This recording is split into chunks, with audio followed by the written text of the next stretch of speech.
ఆరోగ్యపరమైనటువంటి విషయాలలో చాలా చాలా జాగ్రత్తలు తీసుకోవాలి. ఎక్కడో ఏదో చిన్న సమస్య పెద్ద సమస్యగా మారే అవకాశం ఉంటుంది. అంటే దేనిని కూడా నిర్లక్ష్యం చేయకూడదు. అది చిన్న సమస్య అయినప్పటికీ దానికి సంబంధించినటువంటి వైద్యులను సంప్రదించి తగిన సూచనలు సలహాలు తీసుకుని దానికి సంబంధించినటువంటి మెడిసిన్స్ కనుక తీసుకున్నట్లయితే తద్వారా మీరు మంచి ఫలితాన్ని పొందే అవకాశం ఉంటుంది. అలానే ఇంటర్నల్ ఎనిమీస్ కూడా పెరిగే అవకాశాలు ఉంటాయి. అంటే అంతర్గతమైనటువంటి శత్రు సమస్యల యొక్క తీవ్రత పెరిగే అవకాశాలు ఉంటాయి. కాబట్టి ఈ విషయంలో మీరు కొంచెం జాగ్రత్తలు పాటించాలి.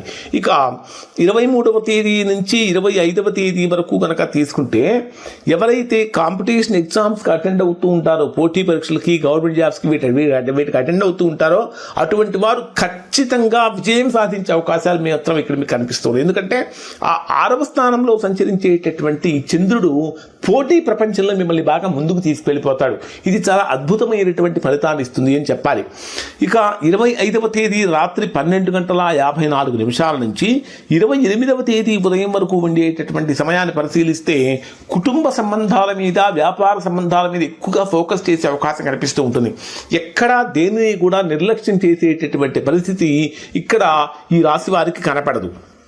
అలానే ఇంటికి అంటే బంధువులు రావటం కానీ, గృహ వాతావరణం ఆనందకరంగా మారటం కానీ, అందరితో కలిసి ఎక్కువ టైం స్పెండ్ చేసే అవకాశాలు కూడా కనిపిస్తూ ఉన్నాయి.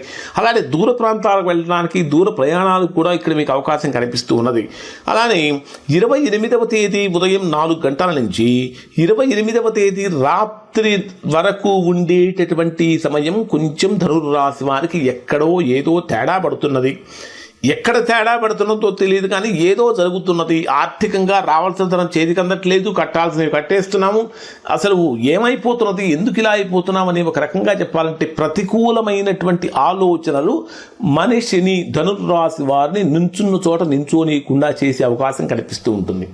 కాబట్టి ఈ విషయంలో చాలా చాలా జాగ్రత్తలు పాటించాలి. ఈ రోజున మీరు ఖచ్చితంగా చేయాల్సిన పని ఏంటంటే అష్టమ స్థాన చంద్రదోషం యొక్క ప్రభావం కనుక తొలగిపోవాలంటే ఖచ్చితంగా మీరు చంద్రగ్రహానికి సంబంధించినటువంటి శాంతి చేయించుకోవాలి. చంద్రగ్రహానికి సంబంధించిన శాంతి చేయించుకోవటం అంటే కొంచెం ఖర్చుతో కూడుకున్నటువంటి పనే.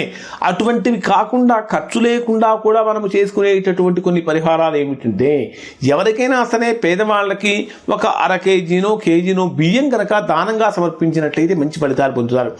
శివాలయంలో శివుడికి ఒక పాల ప్యాకెట్ తీసుకువెళ్ళి ఇవ్వండి, దాంతో అభిషేకం చేస్తారు, తద్వారా మీకు మంచి ఫలితం పొందుతారు. ఇటువంటి పరిహారాలు చేయటం వల్ల ధనుర్రాశి వారు మంచి ఫలితాలు పొందే అవకాశం ఉంటుంది. ఇవి ధనుర్రాశి వారికి సంబంధించిన ఫలితాలు. శుభం.